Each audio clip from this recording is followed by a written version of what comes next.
ഇങ്ങനെ 12ഓളം അടയാളങ്ങൾ എണ്ണിയിട്ട് പറയാൻ അതങ്ങ് പൂർത്തിയാകുന്നതോടുകൂടെ ഇമാം മഹ്ദി റളിയല്ലാഹു അൻഹു രംഗപ്രവേശനം ചെയ്യും. മഹദി എങ്ങനെ വല്ലതാ ഒറ്റ ദിവസമായിട്ട് പ്രത്യക്ഷപ്പെടില്ല. മദീനയിൽ ജനിക്കും, മദീനയിൽ ഒരു സാധാരണ കുഞ്ഞായി വളരും. ലോകത്ത് നടക്കുന്ന മുസ്ലിങ്ങൾക്ക് നേരെ നടക്കുന്ന പീഡനങ്ങൾ കണ്ട് മനം നൊന്ത് കഴിയുന്നുണ്ടാകും. ഇമാം മഹ്ദി റളിയല്ലാഹു അൻഹു വളരുന്ന കാലമാണിത്. അല്ലാഹുവിന്റെ ഹബീബ് പറയാ സല്ലല്ലാഹു അലൈഹി വസല്ലം, പുണ്യനബി പറയാണ്, അങ്ങനെ ഒരു കൊല്ലത്തെ റമദാൻ അല്ലാഹുവിന്റെ ഹബീബ് പറയുന്നു ഇമാം മഹ്ദി റളിയല്ലാഹു അൻഹു 40 വയസ്സ് കഴിയുന്നതോടുകൂടെയാണ്, പൂർത്തിയാകുന്നതോടുകൂടെയാണ് പ്രത്യക്ഷപ്പെടുന്നത്. പ്രത്യക്ഷപ്പെടുന്ന കൊല്ലത്തിന്റെ പ്രത്യേകത പറഞ്ഞതെന്താ? അല്ലാഹുവിന്റെ ഹബീബ് പറഞ്ഞു, ആ കൊല്ലത്തെ റമദാനിലെ ആദ്യത്തെ പകൽ വെള്ളിയാഴ്ചയാകും. ആ വെള്ളിയാഴ്ച രാവ്, അതായത് റമദാനിലെ ആദ്യത്തെ രാവ് ചന്ദ്രഗ്രഹണം ഉണ്ടാകുമെന്ന് നബിയുനാ റസൂലുള്ളാഹി സ്വല്ലല്ലാഹു അലൈഹി വസല്ലം ശ്രദ്ധിക്കണേ. മഹാന്മാർ അക്കമിട്ട് എണ്ണിത്തരികയാണ്. പരിശുദ്ധ റമദാനിന്റെ ഒന്നാമത്തെ രാവ് ചന്ദ്രഗ്രഹണമാകും. ആ റമദാനിന്റെ പകുതി 15ാമത്തെ രാവ് വെള്ളിയാഴ്ച രാവായിരിക്കും. 15ാമത്തെ പകൽ വെള്ളി പകലായിരിക്കും. ആ റമദാനിന്റെ 15ാമത്തെ പകൽ സൂര്യഗ്രഹണം ഉണ്ടാകും. നബി സല്ലല്ലാഹു അലൈഹി വസല്ലം തങ്ങൾ പറയാണ്, ആ കൊല്ലം ആ റമദാനായാൽ, ആ റമദാനിലെ 15ാമത്തെ പകൽ, ആ പകലിലേക്ക് കിടക്കുന്ന സുബഹി കടന്നു വന്നാൽ മഹാന്മാർ രേഖപ്പെടുത്തുന്നു, അക്കമിട്ട് പറഞ്ഞു തരുന്നു, ആ സുബഹി കഴിയുന്നതോടുകൂടെ വീട്ടിലേക്ക് കയറണം. വീടിന്റെ കഥ കിടക്കണം, ജനൽ കിടക്കണം, വീട്ടിന്റെ എല്ലാ ദ്വാരങ്ങളും അടക്കണം. അടച്ചിട്ട് സുജൂദിൽ കിടക്കണം. ഘോരമായൊരു ശബ്ദമുണ്ടാകും. ആ കൊല്ലത്തെ റമദാൻ 15ന്റെ സുബഹി കഴിഞ്ഞാൽ ഘോരമായൊരു ശബ്ദമുണ്ടാകും. ആ ശബ്ദം കേൾക്കുമ്പോൾ സുബ്ഹാനൽ മലികിൽ ഖുദ്സ്, സുബ്ഹാനൽ ഖുദ്ദൂസ്, സുബ്ഹാനൽ ഖുദ്ദൂസ്, സുബ്ഹാനൽ ഖുദ്ദൂസ് എന്ന് ചൊല്ലിക്കൊണ്ടിരിക്കണം. അങ്ങനെ ചൊല്ലിയവർ രക്ഷപ്പെടുകയും അല്ലാത്തവർ നശിച്ചു പോവുകയും ചെയ്യും. അല്ലാഹുവിന്റെ ഹബീബ് പറയാണ്, റമദാൻ കഴിഞ്ഞ് ദുൽഖഅദ കടന്നു വരും. ദുൽഖഅദ കടന്നു വരുമ്പോ ഇസ്ലാമിക രാജ്യങ്ങളിലെ ഭരണ സംവിധാനങ്ങളിലുള്ള ഗോത്രങ്ങൾ തമ്മിൽ സംഘട്ടനങ്ങൾ നടക്കും. കൃത്യം ഗോത്രങ്ങൾ സംഘർഷങ്ങൾ തമ്മിൽ നമുക്കറിയാലോ. പല ഇസ്ലാമിക രാജ്യങ്ങളിൽ സ്ഥിതിയെന്താ, പല ആളുകളും ഭരണത്തിലേറിയതിന്റെ രീതി ശരിയല്ലാത്തതുകൊണ്ട് അവരുടെ ഗോത്രങ്ങൾ നല്ല പ്രശ്നം, ഭയങ്കര പ്രശ്നം. പക്ഷെ അത് പുറത്തറിയാത്തത് കൊണ്ടാണ്. അല്ലാഹുവിന്റെ ഹബീബ് പറയാ, ഗോത്രങ്ങൾ തമ്മിൽ വേർപിരിഞ്ഞവർ സംഘട്ടനത്തിൽ ഏർപ്പെടും. അല്ലാഹുവിന്റെ ഹബീബ് പറയുന്നു സല്ലല്ലാഹു അലൈഹി വസല്ലം, ദുൽഹിജ്ജ കടന്നു വന്നാൽ ആ കൊല്ലം ദുൽഹിജ്ജ മാസത്തിൽ മിനയിൽ വെച്ച് സംഘട്ടനങ്ങൾ ഉണ്ടാകും. മിനയിലെന്ന് മയ്യിത്ത് കുമിഞ്ഞുകൂടും. ഗസ്സയിലല്ലേ കുമിഞ്ഞുകൂടുന്നത് കാണുന്നത്? അവസാനിച്ചില്ല.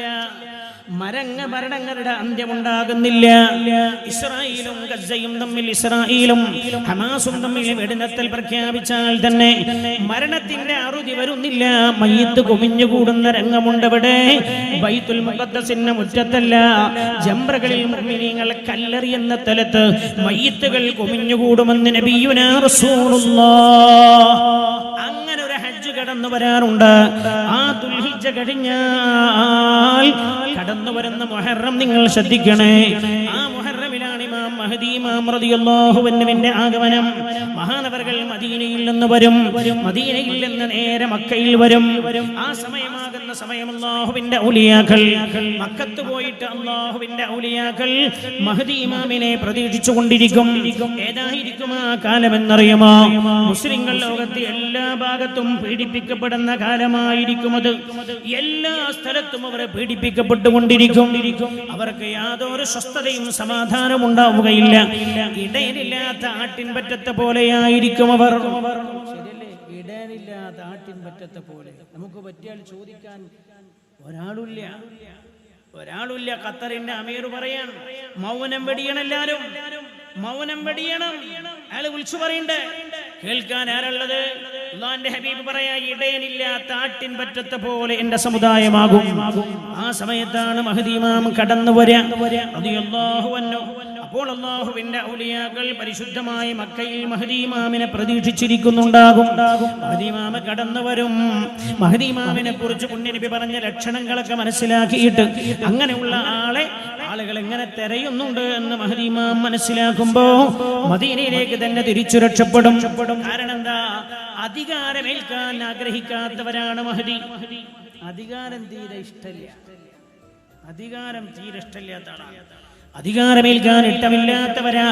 അല്ലാഹുവിന്റെ ഹബീബ് പറയാ, മദീനയിലേക്ക് മഹ്ദി രക്ഷപ്പെട്ടിട്ടുണ്ട് എന്നറിയുമ്പോ ആളുകൾ അങ്ങോട്ട് ചെല്ലും. ഉടനെ മഹ്ദി മക്കയിലേക്ക് തന്നെ രക്ഷപ്പെടും. അവസാനം പരിശുദ്ധമായ മഖാമു ഇബ്രാഹിം ഹജൽ അസ്വദിന്റെയും ഇടയ്ക്ക് വെച്ച ആളുകൾ മഹ്ദിയെ തിരിച്ചറിയും.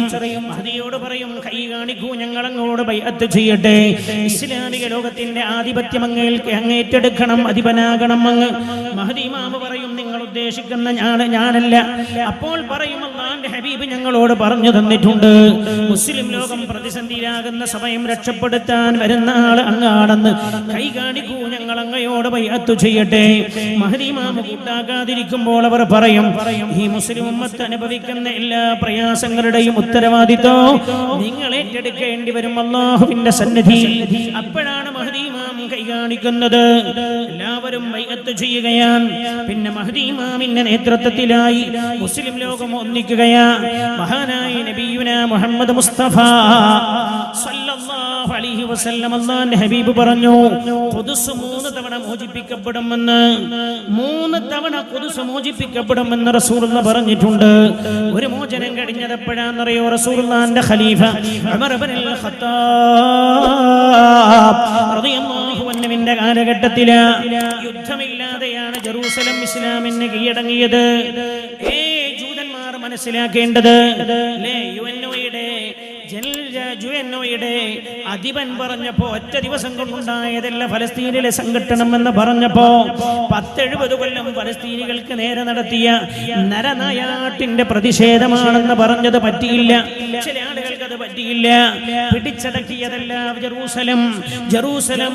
ആ സംഘട്ടനങ്ങളില്ലാതെ ഉമർ റളിയല്ലാഹു അൻഹുവിന്റെ കയ്യില അധികാരം ഏൽപ്പിച്ചതാണ്. മഹാനായ സയ്യിദുനാ ഉമർ ഇബ്നുൽ ഖത്താബ് റളിയല്ലാഹു അൻഹു വന്ന ജെറൂസലമിന്റെ അധികാരം ഏറ്റെടുക്കുകയാണ്. പിന്നെയും മുസ്ലിംകളുടെ കയ്യിൽ നിന്ന് നഷ്ടപ്പെട്ടു പോയി. അല്ലാഹുവിന്റെ ഹബീബ് സല്ലല്ലാഹു അലൈഹി വസല്ലം തങ്ങൾ പറഞ്ഞു, 3 തവണ മോചിപ്പിക്കപ്പെടുമെന്ന്. രണ്ടാമത് പിന്നെ ബൈത്തുൽ മുഖദ്ദസ് മോചിപ്പിച്ചത് മഹാനായ സലാഹുദ്ദീൻ അയ്യൂബി റളിയല്ലാഹു അൻഹു. പിന്നെയും മുസ്ലിംകളുടെ കയ്യിൽ നിന്ന് നഷ്ടപ്പെട്ടു പോവുകയാണ്. ഇനി ബൈത്തുൽ മുഖദ്ദസിന്റെ മോചനത്തിനായി വരുന്നതാര്? മഹാനായ ഇമാമുൽ മഹ്ദി റളിയല്ലാഹു അൻഹു. മഹാനവറുകൾ കടന്നു വരും. ഇസ്ലാമിക ലോകത്തിന്റെ ആധിപത്യം അവരുടെ കയ്യിലുണ്ടാകും. മഹ്ദി ഇമാം റളിയല്ലാഹു അൻഹു കടന്നു വന്നിട്ട് ലോകത്ത് നടത്തുന്ന പ്രവർത്തനങ്ങൾ എന്തൊക്കെയെന്ന് അല്ലാഹുവിന്റെ ഹബീബ് അക്കമിട്ട് എണ്ണി തന്നിട്ടുണ്ട്. അതിൽ അല്ലാഹുവിന്റെ റസൂൽ പറയുന്നത്, മഹ്ദി ഇമാം വന്നാൽ ആദ്യമായി മഹാനവറുകൾ യുദ്ധം നയിക്കുന്നത് ജസീറത്തുൽ അറബിനോട് തന്നെയായിരിക്കും. ജസീറത്തുൽ അറബ്, അറേബ്യൻ രാജ്യങ്ങളോടായിരിക്കും യുദ്ധം ചെയ്യാൻ. പറഞ്ഞതിന്റെ അർത്ഥം എന്താ? പേരിലേ ഉണ്ടാവുള്ളൂ. അറേബ്യൻ രാജ്യങ്ങളോടുള്ള ഹബീബ് സല്ലല്ലാഹു അലൈഹി വസല്ലം ആ സമയത്തും മഹ്ദിയെ എതിർക്കാൻ വരുന്ന സൈന്യത്തെ കുറിച്ച് നബി പറയുന്നുണ്ട്. വഴിക്ക് വെച്ച ആ സൈന്യം താഴ്ത്തപ്പെടുന്നതിനെ കുറിച്ച് ഹദീസിൽ പറയുന്നുണ്ട്. ഏതായാലും പറയാൻ സാധാരണ റസൂലുള്ളാഹിന്റെ പ്രസംഗം എത്ര മിനിറ്റ് ഉണ്ടാവരെങ്കില് 10, 15, 20 മിനിറ്റ് ഒക്കെ ഉണ്ടാകും. അബൂ ഹുദൈഫ റളിയല്ലാഹു അൻഹു പറയാ, ഒരീസം റസൂലുള്ളാഹി ഞങ്ങളുടെ ഒരു വഅലാണ് പറഞ്ഞു. അസാധാരണമായ വഅല്. സുബൈ നിസ്കരിച്ചു തുടങ്ങിയ വഅല് ദുഹ്ർ വരെ, ദുഹ്ർ നിസ്കാരം കഴിഞ്ഞ് പിന്നെ അസ്ർ വരെ, അസ്ർ കഴിഞ്ഞ് മഗ്രിബ് വരെ.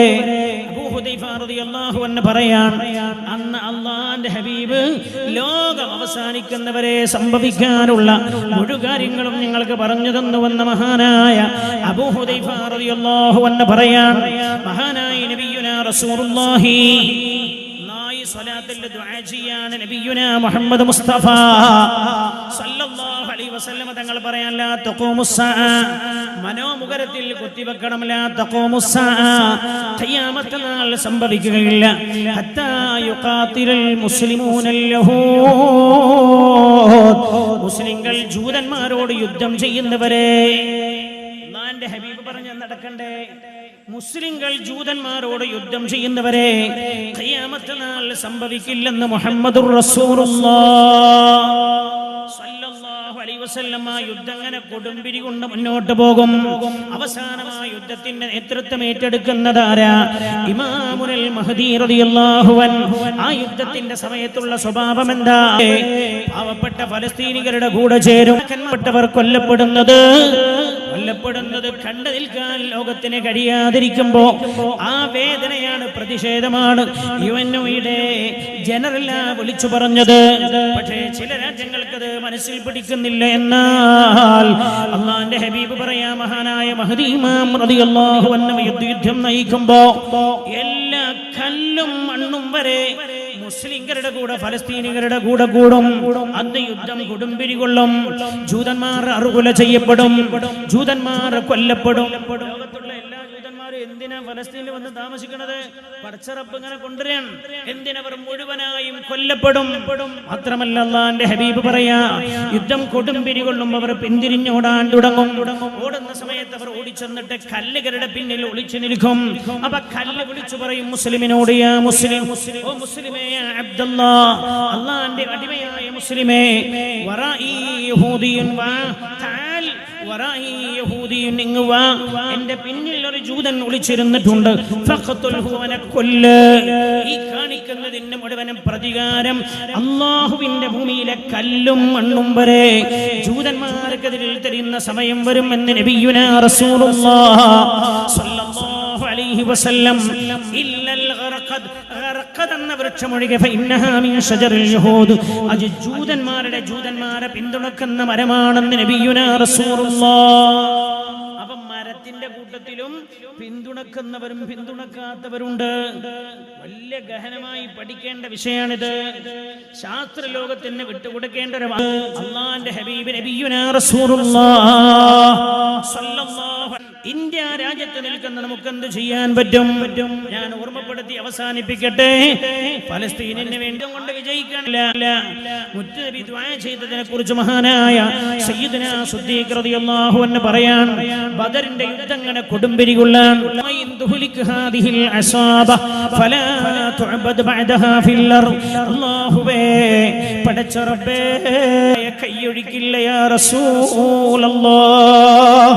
പ്രിയമുള്ള സഹോദരങ്ങളെ, ഫലസ്തീനിൽ മരിച്ചു വീഴുന്ന സഹോദരങ്ങൾക്ക് വേണ്ടി രാജാതിരാജനായ റബ്ബിനോട് മരമുകിൽ ദുആ ചെയ്യണം. ഉമ്മമാരോട് ഞാൻ ഓർമ്മപ്പെടുത്തുകയാ, ആർഭാടങ്ങൾ വേണ്ടേ, ആഭാസങ്ങൾ വേണ്ടേ? സഹോദരങ്ങളെ വേണ്ട. മരിച്ചു വീഴുന്നത് ആരാന്നറിയോ? എന്റെയും നിങ്ങളുടെയും സഹോദരങ്ങളാണ്. അതല്ലേ അല്ലാഹുവിന്റെ ഹബീബ് പഠിപ്പിച്ചത്, മസലുൽ മുഅ്മിനീന ഫീ തവാദ്ദുഹിം വതറാഹുമിഹിം വതആതുഫിഹിം കമസലിൽ ജസദ് ഇദാ ഇശ്തകാ മിൻഹു ഉളുവ്വുൻ തദാലഹു സായിറുൽ ജസദി ബിസ്സഹരി വൽ ഹുമ്മാ. ലോകത്തുള്ള എല്ലാ മുഅ്മിനീങ്ങളുടെയും സ്നേഹത്തിന്റെ ഉദാഹരണം റസൂലുള്ളാഹി പറഞ്ഞത് കമസലിൽ ജസദ്, ഒരു ശരീരത്തെ പോലെയാവണം. നിങ്ങളുടെ ശരീരത്തിന്റെ ഏതെങ്കിലും ഒരു അവയവത്തിന് മുറിവ് പറ്റിയാൽ ആ അവയവത്തിന്റെ മുറിവിന് വേണ്ടി കണ്ണ് കരയാറില്ലേ? ശരീരം ഉറക്കൊടിക്കാറില്ലേ? ഇതേപോലെ എന്റെ ഉമ്മത്തിൽ ആർക്കെങ്കിലും എന്തെങ്കിലും വേദന ഉണ്ടായാൽ ആ വേദന നിങ്ങളുടെ വേദനയെ പോലെ കാണണമെന്ന്. പ്രിയമുള്ളവരെ, എന്താണ് പറഞ്ഞതിന്റെ അർത്ഥം എന്നറിയോ? ഫലസ്തീനിൽ മരിച്ചു വീഴുന്ന കുഞ്ഞുങ്ങൾ നമ്മുടെ കുഞ്ഞുങ്ങളാണെന്ന രീതിയിലുള്ള വേദന വേണം. അവരെ മരിച്ചു വീഴുന്ന സഹോദരങ്ങൾ നമ്മുടെ ജട്ടാനുജന്മാരെന്ന വേദന വേണം. അവരെ മരിച്ചു വീഴുന്ന സഹോദരിമാർ നമ്മുടെ സഹോദരിമാരെന്ന വേദന വേണം. ഉമ്മ, നിങ്ങളുടെ പ്രിയപ്പെട്ട പൊന്നുമക്കൾ കൊല്ലപ്പെട്ടാൽ അന്ന് നിങ്ങൾ മന്തിയും ബിരിയാണിയും ഒക്കെ അടിച്ചു മാറുമോ? നമ്മുടെ വീട്ടിനകത്ത് ആർഭാടങ്ങൾ ഉണ്ടാകുമോ? നമ്മൾ ഉല്ലസിക്കുമോ, ആഘോഷിക്കുമോ? പ്രിയമുള്ളവരെ, മുസ്ലിം ലോകം മുഴുവൻ വേദനിക്കേണ്ട സമയമാണ്. എന്തുകൊണ്ട് എന്നറിയോ? ഗസയിലെ നമ്മുടെ സഹോദരങ്ങൾ ഗസയിൽ അള്ളിപ്പിടിച്ചു നിൽക്കുന്നത് എന്തിനാ? ലോകം അവരോട് പറയുന്നുണ്ട്, നിങ്ങൾ ആ ബോംബ് വർഷത്തിന്റെ ചുവട്ടിൽ നിൽക്കണ്ട, ഇങ്ങോട്ട് പോരൂ, നിങ്ങൾക്ക് വേണ്ട സൗകര്യം നമ്മൾ ചെയ്തു തരാം. ബ്രിട്ടൻ അവരെ മാടി വിളിക്കുന്നുണ്ട്, ലോകരാജ്യങ്ങൾ അവരെ വിളിക്കുന്നുണ്ട്, പോരൂ, നിങ്ങൾക്ക് വീട് തരാം, സ്ഥലം തരാം, ജോലി തരാം, പൗരത്വം തരാം. പക്ഷേ ആ മക്കൾ പറഞ്ഞത് എന്താണെന്നറിയോ? ഗസയുടെ മക്കൾ പറയുന്നത്, ഇല്ല, ഞങ്ങൾ പോരുന്നില്ല. ഗസയുടെ ഈ തുരുത്തിൽ നിന്ന് ഞങ്ങൾ ഒഴിഞ്ഞു പോന്നാൽ ബൈത്തുൽ മുഖദ്ദസിന്റെ നേരെ വരെ കടന്നു കയറും. പ്രിയമുള്ളവരെ, നമ്മുടെ നമ്മുടെ മൂന്നാമത്തെ ഹറം, ലോകത്ത് അല്ലാഹുവിന്റെ പ്രവാചകന്മാർ നിസ്കരിച്ച പരിശുദ്ധമായ ഹറം, ഖലീലുല്ലാഹി ഇബ്രാഹിം അലൈഹിസ്സലാം ആരാധനാ നിമഗ്നായ സ്ഥലം, മഹാനായ കലീമുല്ലാഹി മൂസ അലൈഹിസ്സലാത്തു വസ്സലാം, മഹാനായ കലീമുല്ലാഹി മൂസ അലൈഹിസ്സലാമിനോട് തന്റെ ജനതയും കൊണ്ട് അല്ലാഹു കയറാൻ പറഞ്ഞ പവിത്രമായ മണ്ണ്, റൂഹുല്ലാഹി ഈസാ അലൈഹിസ്സലാം ജനിച്ച മണ്ണ്, മഹാനായ നബിയുല്ലാഹി ദാവൂദ് അലൈഹിസ്സലാം ഭരണം നടത്തിയ സ്ഥലം, മഹാനായ നബിയുല്ലാഹി സുലൈമാൻ അലൈഹിസ്സലാം ബൈത്തുൽ മുഖദ്ദസിന്റെ നിർമ്മാണം നടത്തിയിട്ട് പടച്ച റബ്ബേ, ഇതിലാര് നിസ്കരിച്ചാലും അവരുടെ പാപം നീ പുറത്തു കൊടുക്കണേ എന്ന് മഹാനായ സുലൈമാൻ അലൈഹിസ്സലാം ദുആ ചെയ്തപ്പോ അല്ലാഹു തആല ദുആക്ക് ഉത്തരം കൊടുത്തിട്ട് അതിൽ നിസ്കരിച്ചവരുടെ പാപം മുഴുവൻ അല്ലാഹു പുറത്തു കൊടുക്കുന്ന പവിത്രമായ മണ്ണ് അല്ലാഹു തന്റെ ഹബീബിനെ തന്റെ സന്നിധിയിലേക്ക് കൊണ്ടുവരാൻ, ഭൂമിയിൽ നിന്ന് ആകാശത്തിലേക്ക് കയറാൻ അല്ലാഹു തെരഞ്ഞെടുത്ത ഖുബ്ബത്തുസ് സഖറ എന്ന് പറയുന്ന പവിത്രമായ സ്ഥലം. അതേപോലെ ലോക മുസ്ലിങ്ങൾ മുഴുവനും 17 മാസക്കാലത്തോളം അല്ലാഹുവിന്റെ ഹബീബും സ്വഹാബികളും 17 മാസക്കാലത്തോളം തിരിഞ്ഞു നിസ്കരിച്ച ഖുബ്ബത്തുസ് സഖറ എന്ന മുസ്ലിങ്ങളുടെ ഒന്നാമത്തെ ഖിബിലയായ ബൈത്തുൽ മുഖദ്ദസ് എന്ന് പറയുന്ന പരിശുദ്ധമായ ഹറം. എന്തിനാണ് നിൽക്കുന്നതെന്നറിയോ നിങ്ങൾക്ക്? നമ്മളൊക്കെ ചെയ്യേണ്ട ദൗത്യമാണ് അവർ ഏറ്റെടുക്കുന്നത്. അവർ പറയാണൊന്നുകിൽ ബൈത്തുൽ മുഖദ്ദസിന്റെ മോചനം, അല്ലെങ്കിൽ ഞങ്ങൾക്ക് ആരുടെ മണ്ണ് മതി എന്ന്. നിങ്ങൾ കണ്ടില്ലേ, പിഞ്ചു പൈതങ്ങൾ പരസ്പരം പേരെഴുതാൻ കയ്യിൽ പേരെഴുതുന്നു, തോളിൽ പേരെഴുതുന്നു, ചെവിയുടെ പിൻഭാഗത്തെ പേരെഴുതുന്നു, ശരീരത്തിൽ എല്ലാ സ്ഥലത്തും പേരെഴുതാൻ. ആരാ? 5ഉം 6ഉം 8ഉം 10ഉം 12ഉം 13ഉം വയസ്സായ മക്കൾ. എന്തിനെന്നറിയോ? ഇസ്രായേലിന്റെ ബോംബ് വർഷത്തിൽ ഞാൻ മരിച്ചാൽ എന്റെ ശരീരത്തിന്റെ ഒരു ഭാഗം കരിഞ്ഞു പോയാലും ഏതെങ്കിലും ഒരംശം തിരിച്ചു കിട്ടിയാൽ എന്നെ തിരിച്ചറിയാൻ. പ്രിയമുള്ളവരെ, ഇവിടുത്തെ അവസ്ഥ ആലോചിക്കണേ. ഫലസ്തീനികൾക്ക് വേണ്ടി ദുആ ചെയ്യാതെ ഒരൊറ്റ നിസ്കാരത്തിൽ നിന്നും നിസ്കാരപ്പായിൽ നിന്നും എഴുന്നേൽക്കരുത്. പ്രിയമുള്ളവരെ, അവർക്ക് വേണ്ടി ദുആയില്ലാതെ ഒരൊറ്റ പ്രാർത്ഥന പോലും നമ്മൾ അവസാനിപ്പിക്കരുത്. രാജാതിരാജനായ റബ്ബിനോട് മനമുരുകി ദുആ ചെയ്ത അല്ലാഹു ഇതിന്റെ ഫലം തരും, തരാതിരിക്കില്ല. ഫറോവക്കെതിരെ 80 കൊല്ലമാ കലീമുല്ലാഹി മൂസ അലൈഹിസ്സലാമും തന്റെ ജനതയും ദുആ ചെയ്തത് 80 കൊല്ലം. അത് കഴിഞ്ഞിട്ടാണ് അല്ലാഹു ഉത്തരം കൊടുത്തത്. മഹാനായ ഖലീലുല്ലാഹി ഇബ്രാഹിം അലൈഹിസ്സലാമിന്റെ 86ാമത്തെ വയസ്സിലാണ് അല്ലാഹു മക്കളെ തരണേ എന്ന ദുആക്ക് ഉത്തരം കൊടുത്തത്. പ്രിയമുള്ള സഹോദരങ്ങളെ, മഹാനായ നൂഹ് നബി അലൈഹിസ്സലാമിന് മഹാനായ റബ്ബേ, ഞങ്ങളുടെ സഹോദരങ്ങൾക്ക് നീ വാഗ്ദത്തം ചെയ്ത, ഞങ്ങൾക്ക് വാഗ്ദത്തം ചെയ്ത നിന്റെ സഹായം നീ അടുപ്പിച്ചു തരണേ അല്ലാഹ്. അർഹമുർ റഹീമീനായ അല്ലാഹ്, ഞങ്ങളുടെ ദുആക്ക് നീ ഉത്തരം തരണേ റബ്ബേ.